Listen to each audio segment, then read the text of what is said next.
ചങ്കിലെ ചോരയാൽ പ്രാണനിൽ എഴുതിയ നേരിന്റെ പേരാണ് സ്നേഹം.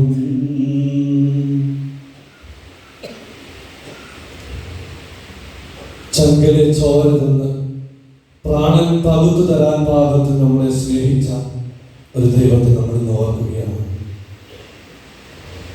ചോരയുടെ മണമുള്ള, ചോരയുടെ നിറമുള്ള ഒരു ദിവസം അതിന്റെ തലയിൽ അവൻ അപ്പമെടുത്ത് വാഴ്ത്തി വിഭജിച്ച് തന്റെ ശിഷ്യർക്ക് നൽകിയിട്ട് പറഞ്ഞു, ഇതെന്റെ ശരീരം, നിങ്ങളിത് ഭക്ഷിക്കും.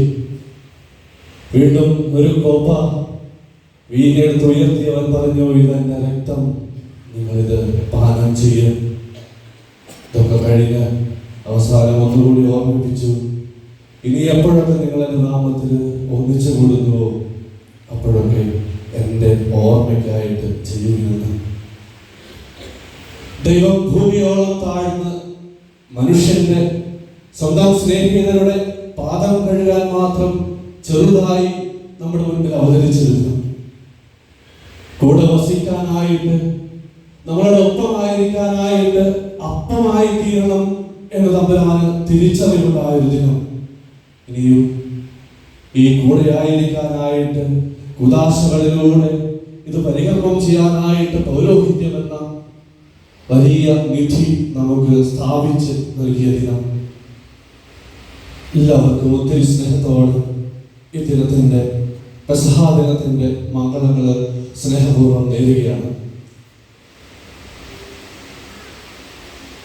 പുരോഹിതരെ പ്രത്യേകമായിട്ട് നമ്മൾ ഓർമ്മിക്കുകയും പ്രത്യേകമായിട്ട് നമ്മൾ അവർക്ക് വേണ്ടി പ്രാർത്ഥിക്കുകയും ഒക്കെ ചെയ്യുന്ന ഒരു പുണ്യപ്പെട്ട ദിനം കൂടിയാണ്.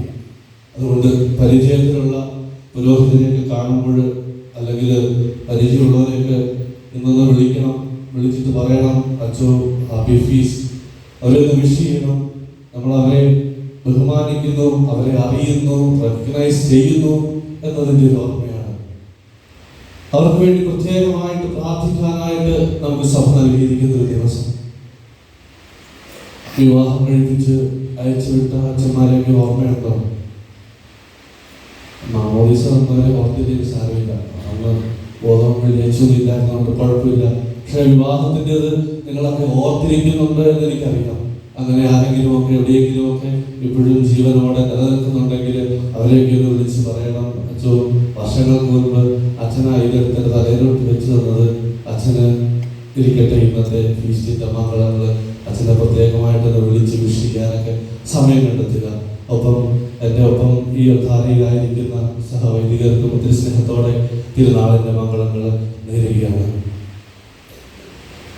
പഴയ നിയമ പെസഹ എന്നത് ദൈവത്തെയും മനുഷ്യനെയും ഒക്കെ ഒന്ന് കൂട്ടി യോജിപ്പിച്ച് വേർപെടുത്താനാകാത്ത വിധം അവരെ ഒന്നിപ്പിച്ച ഒരു പുളിപ്പില്ലാത്ത അപ്പത്തിന്റെ പുണ്യപ്പെട്ട സുദിനമായിരുന്നെങ്കിൽ, പുതിയ നിയമ പെസഹ എന്നത് ഏതോ പറുദീസയിൽ വെച്ച് നമുക്ക് നഷ്ടമായി പോയ ഈ ദൈവ മനുഷ്യ ബന്ധത്തെ കൂട്ടിയോജിപ്പിക്കാനായിട്ട് ഒരു ക്രിസ്തു സ്വർഗം വിട്ട് ഈ മനുഷ്യനോടൊപ്പമായി എന്നതിന്റെ ഓർമ്മ ദിനം കൂടിയാണ്.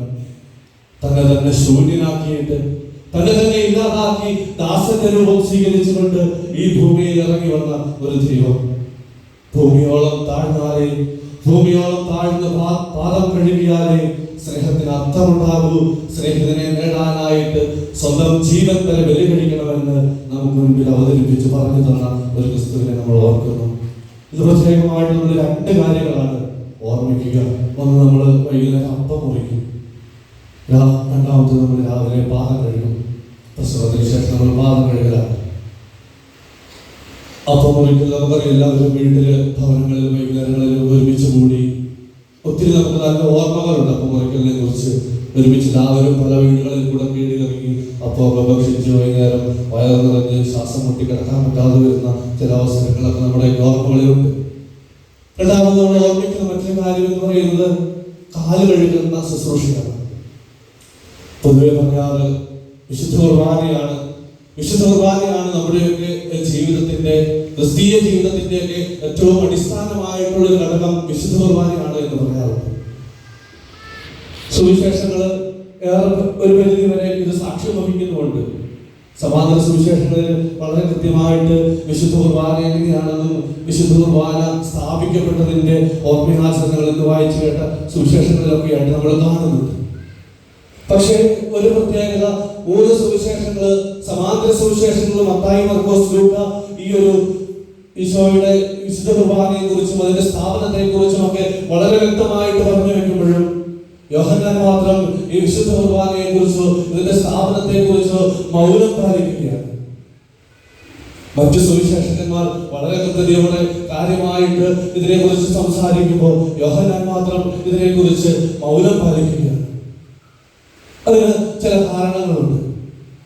രക്തത്തിന്റെ മണമുണ്ടായിരുന്ന, ചോരയുടെ നിറമുണ്ടായിരുന്ന ആ ഒരു രാത്രിയെ കുറിച്ച് എന്തുകൊണ്ട് യോഹന്നാൻ മാത്രം വിട്ടുപോയി എന്നുള്ളത് നമ്മളൊന്ന് ആലോചിക്കേണ്ടിയിരിക്കുന്നു. മറ്റു 3 സുവിശേഷകന്മാരും വളരെ കൃത്യമായിട്ട് അവരുടെ സുവിശേഷങ്ങൾ എഴുതി വെച്ചിട്ടുള്ള ഒരു കാര്യമാണ്. അതിൽ ചരിത്രം പുറകോട്ട് പോകുന്നത് നല്ലതാണെന്ന് എനിക്ക് തോന്നുന്നു. മർക്കോസും ലൂക്കാസ് സുവിശേഷകനും ഈശോയുടെ ഡയറക്റ്റ് ശിഷ്യന്മാരല്ലായിരുന്നിട്ട് പോലും അവർ വരെ വളരെ കൃത്യമായിട്ട് ഇതിനെക്കുറിച്ച് എഴുതി വെക്കുകയാണ്. എന്തുകൊണ്ട് യോഹന്നാൻ മാത്രം എഴുതിയില്ല? കാരണമുണ്ട്. ഈശോ മരിച്ചു, ഉദ്ധാനം ചെയ്തു, വർഷങ്ങൾ കുറച്ച് കഴിഞ്ഞു. ഇവര് ഈ അപ്പം മുറിക്ക് തന്നെ ആഘോഷിച്ചു തുടങ്ങി. ഈശോ കാണിച്ചു തന്ന രീതിയിൽ അപ്പം മുറിക്ക് തന്നെ ആഘോഷിച്ച് ഇവരിങ്ങനെ വരികയാണ്. ഒരു 10-20 വർഷം കഴിയുമ്പോഴാണ് പൗലോസ്ലീഹ ലേഖനം എഴുതിയത്. 50-55 പൗലോസ്ലീഹ ലേഖനം എഴുതാനായിട്ട് വരുന്നത്. ഈ ഒരു സമയമൊക്കെ ആകുമ്പോഴത്തേക്കും ഏതൊക്കെയോ രീതിയിലുള്ള ചില ഭിന്നതകൾ, ചില പ്രശ്നങ്ങൾ ഈ അപ്പം മുറിക്കലിന് ഇവരുടെ ഇടയിലൊക്കെ ഉണ്ടാവുകയാണ്. പരസ്പരം പേര് പറഞ്ഞ്, അല്ലെങ്കിൽ ജാതി പറയുന്നത് പോലെ യഹൂദനെന്നോ വിജാതിയെന്നോ ഒക്കെ പറഞ്ഞ് ചെറിയ ചെറിയ രീതിയിലുള്ള ഭിന്നതകൾ ഇവരുടെ ഇടയിൽ ഈ അപ്പം മുറിക്കലിലൊക്കെ ഉണ്ടാവുകയാണ്. പൗലോസ്ലീഹയുടെ കൊരിന്ത്യരുടെ ലേഖനം 1-ാം അധ്യായം 11-ാം അധ്യായം വായിച്ചു കഴിയുന്നത് വളരെ കൃത്യമാണ്. ഒരു ഭാഗത്ത് ഈ ഒരു ഈശോയുടെ വിശുദ്ധ കുർബാനയെ കുറിച്ചുള്ള അറിയിപ്പുകൾ പറയും. അടുത്തത് പൗലോസ്ലീഹയുടെ നിഷിദ്ധമായിട്ടുള്ള വിമർശനമാണ്. നിങ്ങൾക്ക് തിന്നാനും കുടിക്കാനും വീടുകളിലെ എന്തുകൊണ്ടാണ് ഈ അപ്പം മുറിക്കലില് ഈ വിശുദ്ധ കുർബാന മധ്യേ വന്നിട്ട് നിങ്ങൾ ഇങ്ങനെ ഭിന്നത കാണിക്കുന്നത് എന്ന് പറഞ്ഞുകൊണ്ട് നിശ്ചിതമായിട്ട് വിമർശിക്കുന്ന ഒരു പൗലോസിനെ നമ്മൾ കാണുന്നുണ്ട്. വീണ്ടും വർഷങ്ങൾ കഴിയുന്നു. AD 70-80 ആകുമ്പോഴേക്കും, 60-70 ആകുമ്പോഴേക്കുമാണ് മത്തായിയും ലൂക്കായൊക്കെ അവരുടെ സുവിശേഷങ്ങൾ എഴുതാനായിട്ട് വരുന്നത്. ഈ സമയത്തൊക്കെ ആകുമ്പോഴത്തേക്കും ഇതേ ഭിന്നതകൾ അതുപോലെ എവിടെയൊക്കെ ആയിട്ട് നിൽക്കുന്നു. അവർ ആദ്യ ഭാഗങ്ങളിലൊക്കെ ഇതിന് വളരെ വിശദമായിട്ട് ഈ വിശുദ്ധ കുർബാനയും അതിന്റെ സ്ഥാപനത്തെ കുറിച്ചും ഒക്കെ വളരെ ഭംഗിയായിട്ട് എഴുതി വെക്കുകയാണ്. വീണ്ടും 10 കൊല്ലം കഴിയുന്ന AD 90-95 ആകുമ്പോഴേക്കും വിശുദ്ധ യോഹന്നാന് ഈ സുവിശേഷം എഴുതാനായിട്ട് തോൽവിയെടുക്കുന്നത്. കർത്താവിന്റെ സ്നേഹത്തെ അതുപോലെ അനുഭവിച്ചറിഞ്ഞ, കർത്താവിന്റെ സ്നേഹത്തെ സ്വന്തം നെഞ്ചോട് ചേർത്ത് പിടിച്ച് അവിടുത്തെ വർഷത്തിൽ ചാരി കിടന്നുറങ്ങിയ ഈ ശിഷ്യന് വളരെ കൃത്യമായിട്ട് അറിയാമായിരുന്നു വർഷങ്ങൾ എത്ര കഴിഞ്ഞു, ഇനി ആവശ്യമുള്ളത് ഒരു വിടാനുഭവം, ഇനി ഒരു ആവശ്യമുള്ളത് ഈ വിശുദ്ധ കുർബാനയെ കുറിച്ചുള്ള ഒരു വിവരണമല്ല, എന്താണ് വിശുദ്ധ കുർബാന എന്നുള്ളതാണ്. ഇനി ആവശ്യമുള്ളത് വിശുദ്ധ കുർബാനയെ കുറിച്ചുള്ള വിവരണമല്ല, ഇനി ആവശ്യമുള്ളത് എന്താണ് വിശുദ്ധ കുർബാന എന്ന് പറഞ്ഞു കൊടുക്കാൻ പാകത്തിന് അവൻ എങ്ങനെ കാണിച്ചു തന്നോ അതുപോലെ പറഞ്ഞു കൊടുക്കണമെന്ന് വിശുദ്ധ യോഹന്നാന് തോന്നുകയാണ്. അതുകൊണ്ട് വിശുദ്ധ യോഹന്നാന് എഴുതി ചേർക്കുന്നത് ഒന്നുമില്ലാത്ത അവസ്ഥയിൽ നിന്നും സ്വർഗം വിട്ടു ഭൂമിയിൽ ഇറങ്ങി മനുഷ്യന്റെ പാദം കഴുകിയ ആ ഒരു ദൈവത്തെ ഓർമ്മിപ്പിക്കുമാറ് ഈ മനുഷ്യൻ യോഹന്നാന്റെ സുവിശേഷം 13-ാം അധ്യായത്തില് പാദം കഴുകുന്ന ക്രിസ്തുവിനെ ചേർത്ത് വയ്ക്കുകയാണ്. വിശുദ്ധ കുർബാനയുടെ ആ ഒരു സ്ഥാപക വചനങ്ങള് എഴുതി ചേർക്കുന്നതിന് പകരം വിശുദ്ധ കുർബാന ഇതാണ്, പാദം കഴുകലാണ്, ചെറുതാകലാണ്, നീ മറ്റൊരുത്തന്റെ മുൻപിൽ ക്ഷമിക്കുന്നതാണ് വിശുദ്ധ കുർബാന എന്ന് പറഞ്ഞുകൊണ്ട് ഈ പാദം കഴുകുന്ന പ്രക്രിയയെ ഈ മനുഷ്യൻ, ഈ വിശുദ്ധ യോഹന്നാൻ ഇവിടെ എഴുതി ചേർക്കുകയാണ്. പ്രിയമുള്ളവരെ, ചെറുതാകുക, പാദം കഴുകുക എളുപ്പമുള്ളൊരു കാര്യമൊന്നുമല്ല. ഒന്ന് ക്ഷമിക്കാൻ പറ്റുക എളുപ്പമുള്ള കാര്യമൊന്നുമല്ല. പലപ്പോഴും നമുക്ക് പറ്റാത്തത് അത് തന്നെയാണ്. ഇന്നലെ നമുക്ക് ഉപസാരം ഉണ്ടായിരുന്നു. ഒത്തിരി പേര് വന്ന് പറയുന്ന ഒരു പ്രശ്നമില്ല, ക്ഷമിക്കാൻ പറ്റുന്നില്ല, സ്നേഹിക്കാൻ പറ്റുന്നില്ല, ക്ഷമിക്കാൻ പറ്റുന്നില്ല. ഒത്തിരി നാളായി ക്ഷമിച്ചിട്ട്, ഒത്തിരി നാളായി ഞാൻ ക്ഷമിച്ചിട്ട് ഇപ്പോഴും അതേ വേദനകള്, അതേ വിഷമങ്ങൾ എന്റെ മനസ്സിൽ കിടക്കുകയാണ്. ഇതും വെച്ചുകൊണ്ടാണ് ഞാൻ കുർബാനയ്ക്ക് വരുന്നത് എന്ന് വായിച്ചു കേട്ട സുവിശേഷത്തിൽ നമ്മൾ കാണുന്നത്. അയോഗ്യതയോട് നീ സ്വീകരിക്കുന്ന ഒരു കുർബാനയുടെ പ്രശ്നം എന്താണ്? അയോഗ്യതയോട് നീ സ്വീകരിക്കുന്ന ഒരു കുർബാനയുടെ പ്രശ്നം വിശുദ്ധ പൗലോസ് വളരെ കൃത്യമായിട്ട് പറയുന്നു. അന്ന് പലരും രോഗികളും ദുർബലരുമായവരും പലരും മരിച്ചു പോയതിനും വരെയുള്ള കാരണം നിങ്ങൾ അയോഗ്യതയോടുകൂടെ ഈ തമ്പുരാന്റെ ഭക്ഷണം ഭക്ഷിച്ചു എന്നതിന്റെ പേരിലാണ്. അതുകൊണ്ട് ഈ യോഗ്യത എന്താണ്? ഈ വിശുദ്ധ കുർബാന സ്വീകരിക്കാനായിട്ടുള്ള യോഗ്യത എന്താണ് എന്ന് ചോദിച്ചാൽ അത് പാദം കഴുകുകയാണ് എന്ന് വിശുദ്ധ യോഹന്നാൻ വളരെ കൃത്യമായിട്ട് നമുക്ക് പറഞ്ഞു തരികയാണ്. ഇവര് പെസഹ തിരുനാളിനാണ് ശിഷ്യന്മാര് ജെറുസലേമിലേക്ക് യാത്ര ചെയ്യുന്നത്. കുറച്ച് നാളത്തെ യാത്രകളുണ്ട്. പെസഹ തിരുനാളിന് ഒരു പ്രത്യേകത എന്താണെന്ന് ചോദിച്ചാൽ അന്നുണ്ടായിരുന്ന യഹൂദജനം പെസഹായിക്ക് അവരുടെ വീട്ടിൽ വരുന്നവരുടെ ഒക്കെ പാദം കഴുകിയാണ് സ്വീകരിച്ചിരുന്നത്. ചുമ്മാ പാദം കഴുകുകയല്ല, അന്ന് അവിടെ ഉണ്ടായിരുന്ന ഏറ്റവും താഴ്ക്കടയിലുണ്ടായിരുന്ന അവരുടെ അടിമ ആയിരിക്കും പാദം കഴുകുക.